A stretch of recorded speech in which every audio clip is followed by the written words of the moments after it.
My brother said I ruined the most important moment of his life. But if your vows are based on a lie, do you really deserve the fairy tale wedding? I never thought I'd hear from my brother again, let alone get an invitation to his wedding. We hadn't spoken in 5 years. Not since he destroyed my life and acted like nothing happened. So imagine my confusion when a thick, gold-trimmed envelope arrived in my mailbox last month. No note, just, "You are cordially invited to the wedding of Nathaniel Ross and Sarah Brennan." At first, I thought it was a mistake, a cruel prank. Maybe he meant to rub it in my face that he was getting married while my own life was still in shambles. But then I saw the RSVP card, handwritten, in his scrawled, annoying penmanship. "Hope to see you there.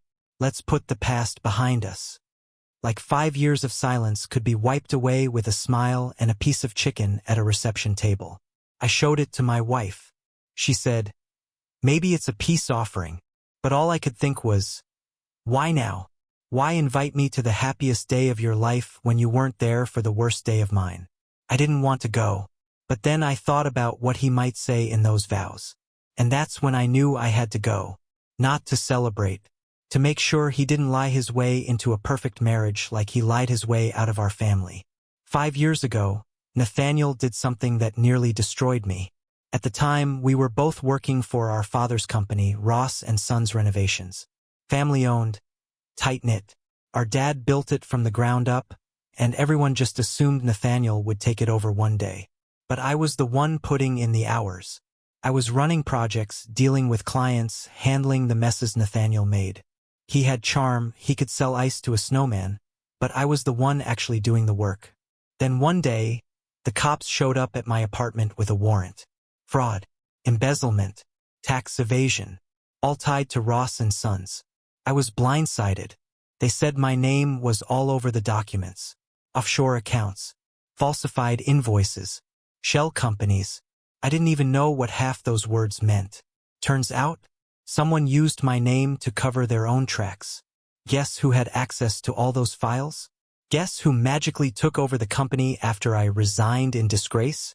Nathaniel. But there was never proof. Just whispers, circumstantial evidence. And Nathaniel, who stood in front of my parents and cried like he was the one who had been betrayed. My dad believed him. My mom begged me to confess and get help. And me? I lost everything. My job. My reputation, half my friends. I had to rebuild from scratch. So when that wedding invite showed up, it wasn't just unexpected. Felt like a dare. Like he wanted to see if I still had it in me to be the bigger person. But I wasn't going to be. Not this time. Not after what he did. The wedding was in Vermont, at some high-end mountain resort with a name I couldn't pronounce.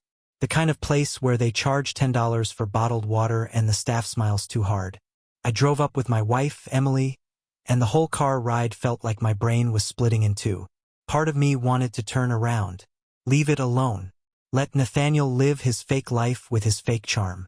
The other part wanted to drag every skeleton out of that man's walk-in closet and leave it in the aisle next to the flower petals.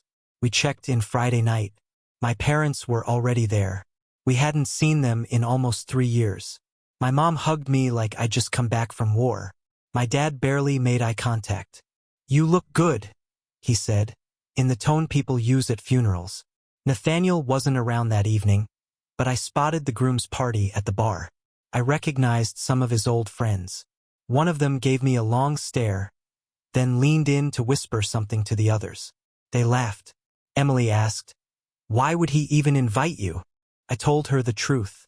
Because he thinks I won't say anything, that I'll play nice, that I'll smile through the ceremony and clap like everyone else. But I wasn't sure. Part of me wondered, what if he actually wants forgiveness? What if this is his way of making peace? Then Saturday morning came, and I saw his vows. The rehearsal was set for early Saturday afternoon. I wasn't part of the wedding party, obviously, but somehow, Nathaniel asked that I come observe. His fiancée, Sarah, even gave me a warm smile and said, "I'm so glad you came. Nate told me things were rough between you two, but family's family, right?" Right. I watched them practice walking down the aisle like it was a scene from a Hallmark movie. And then Nathaniel pulled me aside. He handed me a folded sheet of paper. "These are my vows," he said, smiling way too big. "I want you to hear them before tomorrow. No surprises. Total transparency." I should have known something was off. When I got back to the hotel room, I opened the page, and what I read almost made me throw up. "You taught me how to love selflessly. You believed in me when no one else did. Everything I have, I owe to your faith and support. It was all about me, but not me. A version of me he invented. A narrative where I was his mentor, his biggest fan, his hero. The brother who stood by him through everything and helped him become the man standing before you today." I showed Emily. She read it and went silent. Then she said the thing I was thinking but didn't want to admit. "He's rewriting history in front of 200 people. And he thinks you're just going to let him." Couldn't sleep that night. I kept thinking about how everyone would eat up his performance. How his bride would cry tears of joy. How our parents would finally say, "Look at our boys all grown up and close again." And how I'd be sitting there, gagged by guilt and politeness, letting him lie his way into his next chapter. He thought I wouldn't say anything. But that's the problem with lies. Eventually, someone has to tell the truth. The ceremony started just after 4 p.m. It was outdoors, overlooking a mountain lake, with a string quartet playing some painfully romantic version of "Can't Help Falling in Love." White chairs, flower petals, candle lanterns. The whole Pinterest dream. Everyone was glowing. Except me. I sat in the second-to-last row.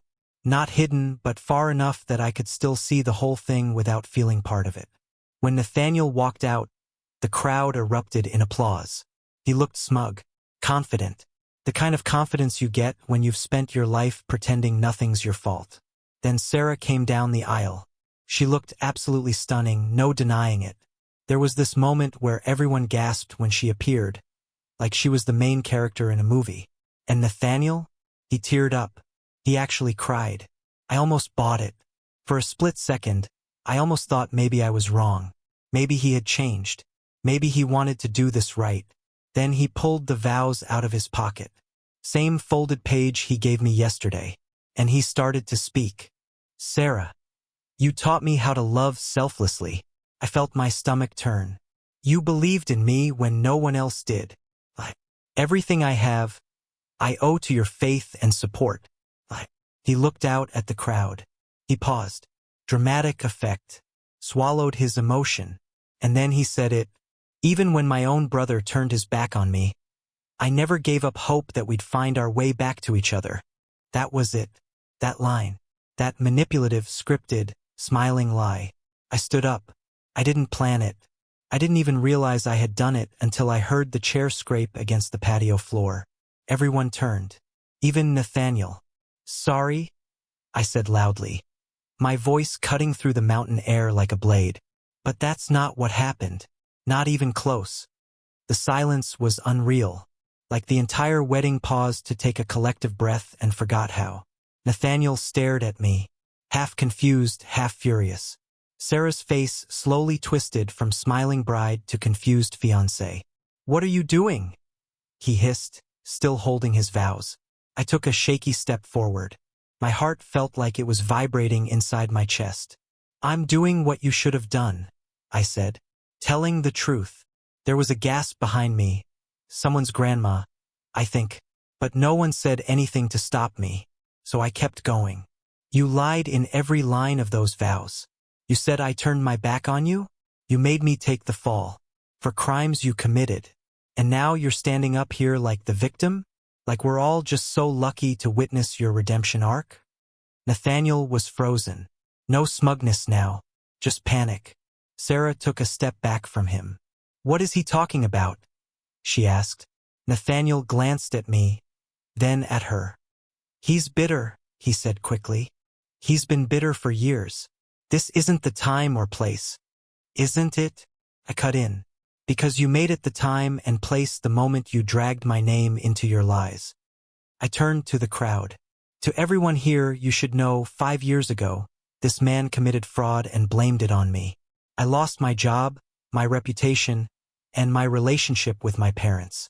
And he never said a word, never owned it, until today when he used my silence to paint himself as the hero. The officiant looked like she wanted to disappear. My mom was pale.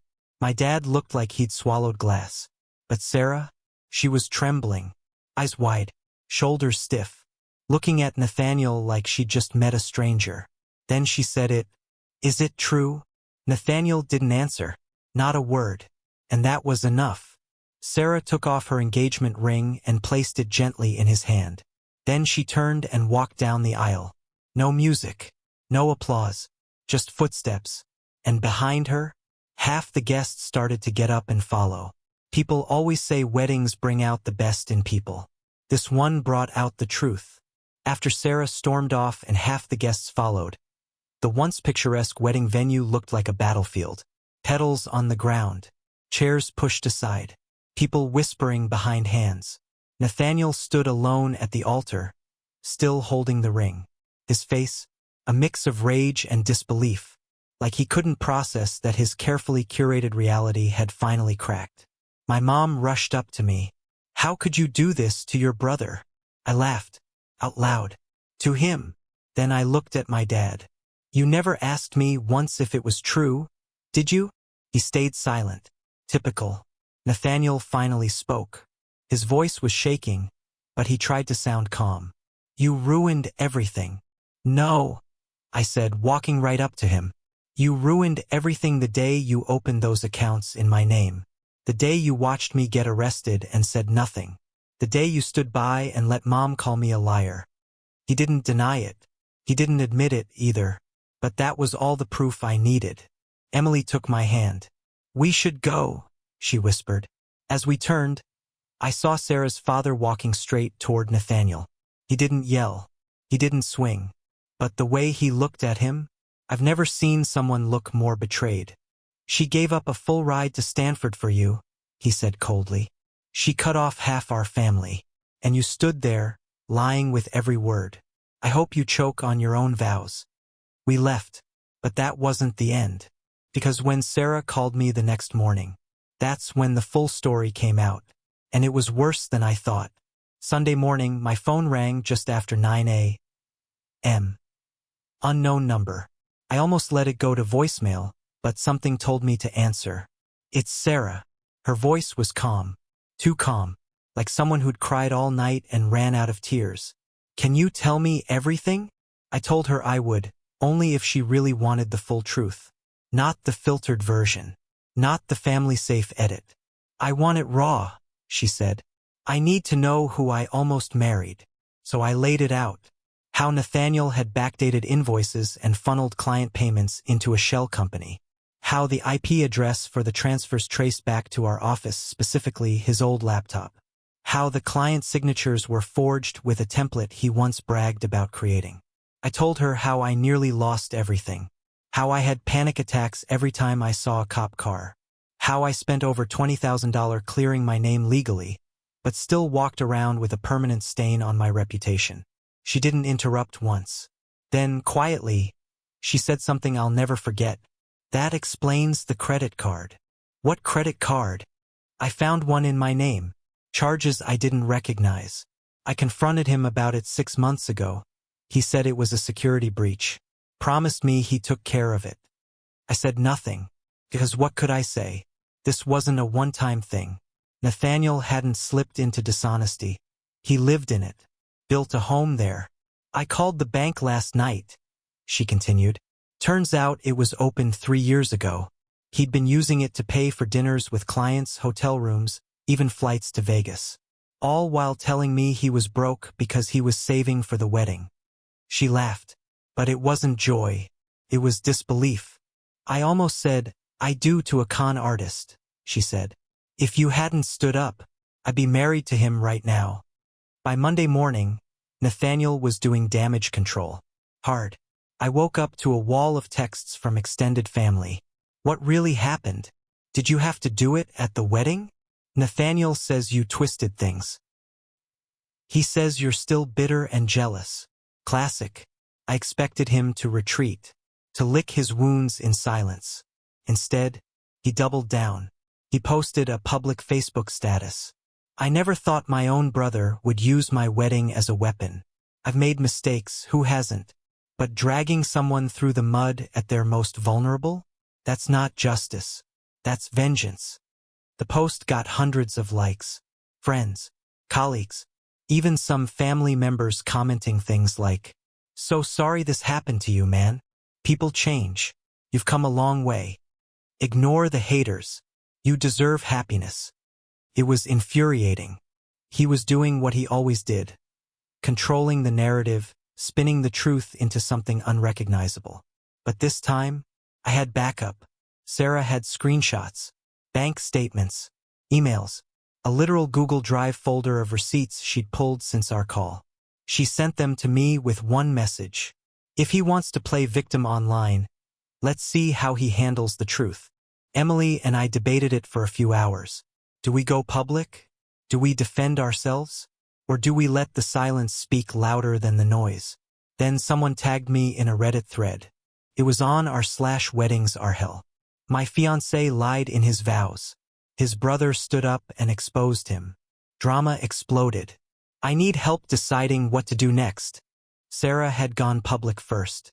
And the internet was not on Nathaniel's side. By the time I finished reading Sarah's Reddit post, it had already gone viral. Over 30,000 upvotes in 12 hours.